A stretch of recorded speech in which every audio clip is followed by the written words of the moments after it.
Do a cut down that side. It's unknown when the calls are rung in to LAS. We don't really know whether the patient really wanted to commit suicide, whether he tripped off the building, whether he's pushed off the building. So any jobs like that, we simply have to treat as an ordinary job. And when you're on scene, you certainly can't make any decisions with the people around you. There is a cauldron of emotion there. You have to treat each job as a patient that's multiply injured and do your best to resuscitate them. We haven't been managed to establish a drip in this gentleman, and his heart has stopped, and he needs to have fluid put in to restart his heart, and that's what we're attempting to do at the present time. Okay. Where'd he come from? Top floor, we believe. Top window. If everybody's happy, I think we should call it. Yeah. Yeah. Okay, you can pump down. Sorry about that. What time are you going to call that, Doctor?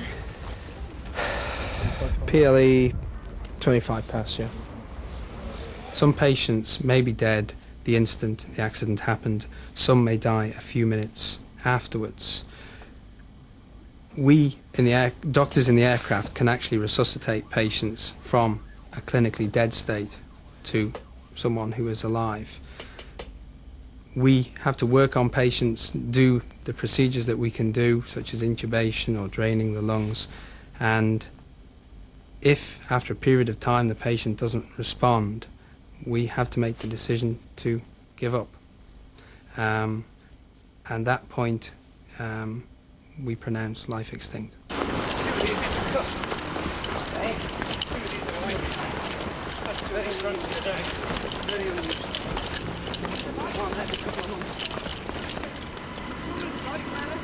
No, it's all right. It's just down here. You're all right. Thanks very much.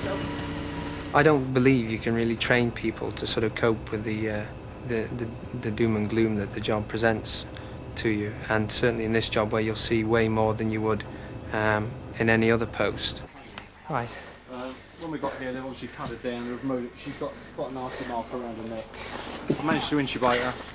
Right, okay. Have you checked your tube? Yeah, I have. You're happy about it? Do you mind if I just have a quick listen? That's excellent. IV. Here. Do you want any more, Paul? One more, please. Right, just stop massage.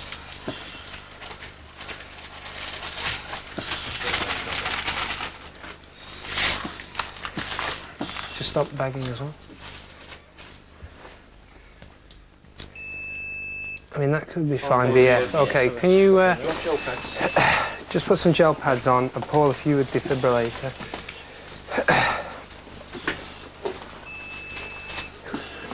Who actually found her? Okay, stank out. Yeah, feel for 5 seconds. Carry on with massage. Can I have the bicarb out of our... Oh, I'll do it. Paul, could you go to our drug in the Thomas pack and get the bicarbonate in the yellow? Paul, do you want to take that? Chest. All right, let's just do another cycle, wait for that adrenaline to go around. She's had 3 of atropine, hasn't she? Yeah. Okay.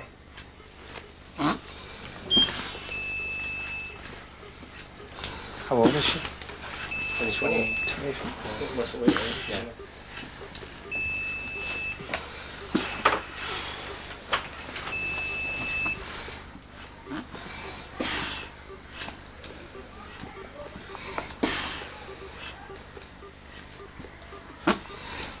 Any idea what time we got here? We got here at 14:23. 14. You did? We did. Yeah. You were about 2 or 3 minutes after us. So we go 15 minutes.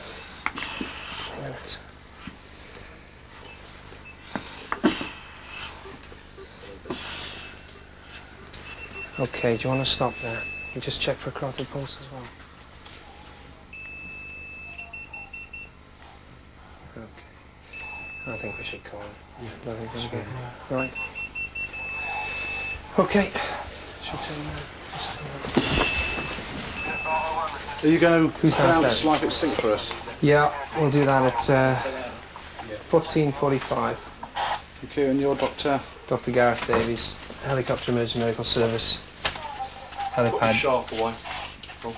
Oh, you've done it? Helipad, Royal London Super. Hospital. Thanks, mate. Whitechapel.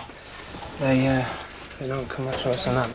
You try not to get too hooked into the social and psychological aspects of it because you simply stop functioning. You have to divorce yourself from that and simply try and treat the patient. And if you can't treat the patient and you have to pronounce them dead on scene, your next challenge is to break that news to the immediate relatives. I'm afraid I've got some terrible news. No, don't. Please. I'm afraid we haven't been able to resuscitate your daughter. If you have to break news, they need to be told that the patient's dead, and you have to use words like that and not use euphemisms. And I'm very sensitive as to the massive problems that I could create by just swanning in an orange suit and a helicopter and then swanning back out again.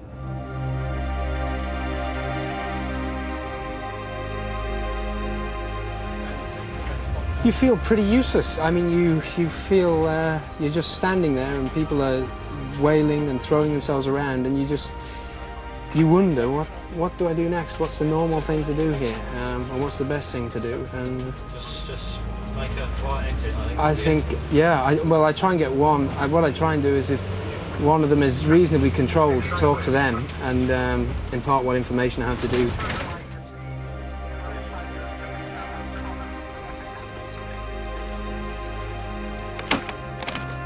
People often ask me whether I take all this gloom and doom home with me. I take the medical decisions home with me, and only very rarely do I take the sadness of certain events home.